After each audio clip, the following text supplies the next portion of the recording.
Yo, what's up, baby? It's Fordee from Can't Stop Art. So today I'm going to show you how I mix my paint for acrylic pours. There's a few different ways to do this. I'm going to show you what works for me. Depending on the paint that you select or that you are using will determine how much of each thing that you put in. For example, if the viscosity, if the paint is thicker, then you'll have to add more water, for example. If the paint is thinner, you add less, and so forth. So what I'm going to show you works for the paint that I'm using. I use also different kinds of paint. I adjust based on the thickness and so forth. So I'll explain as we go. First thing you're going to need is a mixing container. I'm using these because they're clear. It will kind of give you an idea how much of each thing I'm putting in there. And you're going to need something to stir it with. I use tongue depressors. They're cheap. They're inexpensive. You can throw them away afterward. And you can buy them in bulk. You're going to need silicone lubricant. And this is for a treadmill. So basically, this will help the paint break apart and create those cells. And you're going to need some type of fluid enhancer. It could be pouring medium. Many different companies make different versions of pouring medium. Or it can be Floetrol. Floetrol is a water-based medium that's used to improve the workability of paint, usually in reference to painting a house or something like that. However, it's cheaper than pouring medium, and you can buy it in large 2.5 liter bottles, right? So for example, something like this is like 40 euros or $40, right? Let's get started. So first, I'm going to take a cup here. I'm going to put some paint in this cup, maybe 25%, right? So, I don't know. Is that 20%, 25%? Something like this. Now, the amount of paint that you put in there will determine how much of the other things that you put in there. So as far as me putting 25%, I didn't have to put 25% of paint in here. That's just to give you an idea. This is roughly 20% filled with paint. Next, I'm going to add the Floetrol. By the way, see, like I use this bathroom strictly to clean my paint supplies and also my spearfishing equipment. So I have 2 bathrooms in my place, and this one is specifically for art and spearfishing. So, and excuse, I'm sure there's an echo in here because it's a small bathroom.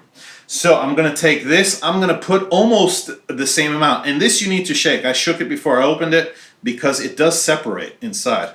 So basically, I put almost the same amount of Floetrol, 20% or something to that effect. If it's a little bit more or a little bit less, you'll be fine, right?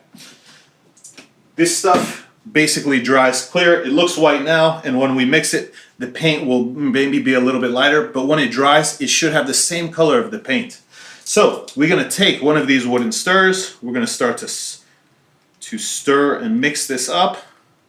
When we have roughly what we want, or when it's roughly incorporated, it doesn't have to be perfect because we're still going to mix it after we add water. We need to add water to lower the viscosity of this paint to make it more like a honey texture, right? You ever poured honey from a bottle? It's thick, but it's not too thick, etc., right? So I'm going to add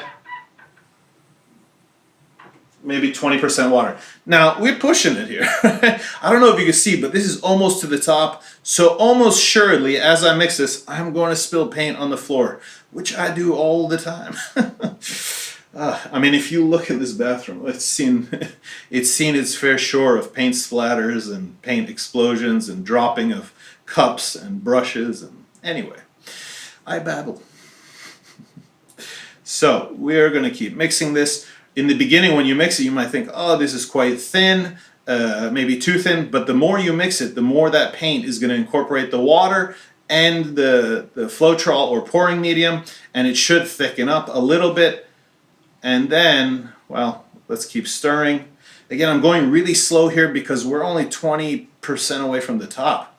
So if I come here, let's see if hopefully we get this on camera. That's too thick. It should not come off your stirrer like that. It should come off relatively smooth. So we're going to keep stirring this. There we go. It should come off something like that. So maybe it's actually okay right now. One more check. Yeah, that's pretty honey-ish. It's not too thin, it's not too thick. when I pick up my stir, I realize it comes off no problem, very liquidish, but still thick enough, right? Next, the amount of silicone lubricant that you put in here depends on how much paint there is. If you put too much silicone lubricant, you're going to give the paint all kinds of problems. A little bit of this goes a long way. For example, a cup like this, 1 drop, right? Maybe 2 if you're feeling frisky, but 1 drop is probably fine. So I'll go ahead and open this up. But 1 drop. I was careful just to put 1, that's all we need. You don't have to go crazy here to incorporate that silicone. It's going to get mixed in quite well. Plus, we're going to cover a whole canvas with this paint. It's a small canvas, but still. Next, we are going to take the red paint.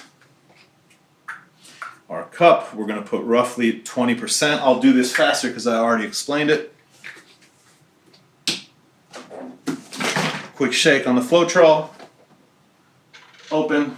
And this is a little less than 20%. Let's add a little more paint.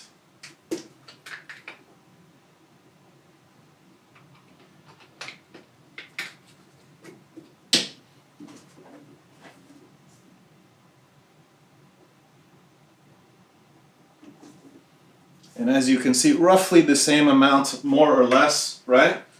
I'll put the cap back on. We'll start to stir that puppy. Then we'll add the water. Again, the idea of adding water is to make it, because right now if we take this, this is quite thick. That is not going to work for it to break apart those cells. So we need to thin it down. That's the reason we use water. Now technically, you can experiment. You could get away without using Floetrol or a pouring medium and just use water. However, it doesn't have as consistent of results. This I pretty much understand. I understand how it's going to react and the kind of results I'm going to get, so I keep my recipe relatively the same. So I'm being careful here, trying to concentrate while not leaving tons of dead silence to mix this. Now, when I pick this up, if you look, it's clumpy, right? That means that it hasn't been thoroughly mixed. I don't necessarily have to add more water yet. I just need to keep mixing. So give it a little bit, keep going, keep going, keep going, keep going. And now when we pick it up, there we go. This is very, now you might be a little more careful. You might be more careful. There we go. English, not my strong suit. It is my first language, but it's not, I did good in math in school, right? So, anyways, I do this by eye. I don't. I'm not like measuring. Like, oh my gosh, is it perfect? I've done this so many times that it's just like pa pa pa. So we still need to add this silicone lube. Just 1 drop. There we go. We'll mix that. Bam. Okay, so now these 2 puppies are done. I'm going to turn the camera off, bring it back over the table, and let's see what this does. All right, so we're back, and I have a very small canvas board here just to show you. I'm gonna take an X-Acto here, score the back, rip the plastic off, and I've got a tarp here because we will for sure make a mess. Let me open up this trash can. I also have paper towels, I have my plastic squeegee, and I've got the paint that I just mixed, red and blue, right? In fact, for sure, this is more than enough for what we're going to do because this canvas board is so small. Now, there is a technique where you take a cup and you pour these different paints in that cup and you drop the cup, you pick it up and it goes all over the place. All we're going to worry about is the swipe technique today. So I'm gonna come here, I could pour or I could use this tongue depressor to put the paint on. Remember how much paint I put, and the design, it doesn't really matter. Like, yes, it matters what paint's on top of what, how much paint there is, but I could just put whatever and it's probably gonna come out amazing, right? So we're gonna do red and we're gonna put it in different places.